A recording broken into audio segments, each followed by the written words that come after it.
Hallo liebe Studenten, hallo dear students. Ich heiße Sudhanshu Kapil. My name is Sudhanshu Kapil. Und ich bin ein Deutschlehrer and I am a German teacher.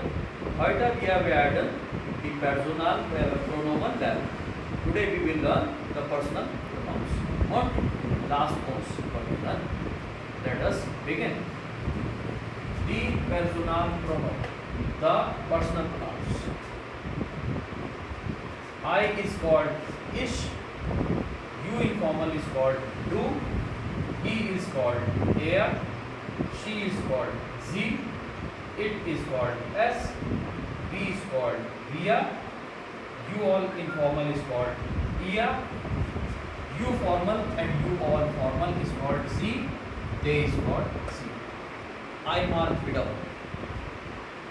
I, ish, you informal do, he, er, she, sie, it, s, we, wir, you all informal ihr, you formal and you all formal sie, they, sie.